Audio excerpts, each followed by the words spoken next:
Hello hi friends, welcome to my channel. నేనైతే half KG కాకరకాయలు తీసుకున్నాను.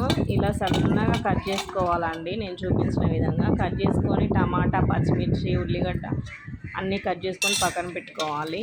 ఒక 20 మినిట్స్ పసుపు ఉప్పు కలిపేసుకొని ముక్కలకి పక్కన పెట్టుకోవాలి. చేదు అనేది అసలే ఉండదండి. కడాయి పెట్టుకొని ఉల్లిగడ్డలు వేసిన తర్వాత ఉల్లిగడ్డలు ఎర్రగా అయిన తర్వాత పచ్చిమిర్చి వేయాలండి. పచ్చిమిర్చి వేసిన తర్వాత ఏదైతే మనం కడుక్కొని ఉంచుకున్న కాకరకాయలు వేసుకోవాలండి.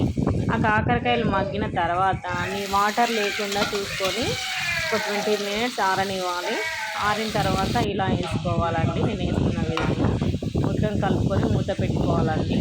అస్సలు అనేది చేదే ఉండదండి. ఇలా ట్రై చేయండి. మీరు ఎప్పటికి ఇలానే చేస్తారండి. చూడండి, నేను పసుపు కూడా వేసాను. తర్వాత టమాటాలు, పచ్చిమిర్చి వేసి కలిపానండి. చూడండి, ఉప్పు కారం పసుపు అన్నీ కలిపి మూత పెట్టుకోవాలండి. మగ్గిన తర్వాత చూడండి, నేను చూపించిన విధంగా ఇలా మగ్గిన కూర అయితే చాలా బాగుంటుందండి. మా పిల్లలైతే చాలా ఇష్టంగా తింటారు. కాకరకాయ కూర రెడీ అయింది. చూడండి, వేడి వేడి అన్నంలో ఇలా వేసుకొని తింటే చాలా బాగుంటుందండి. మీరు కూడా ట్రై చేయండి. Thank you for watching my channel. Please subscribe చేయండి.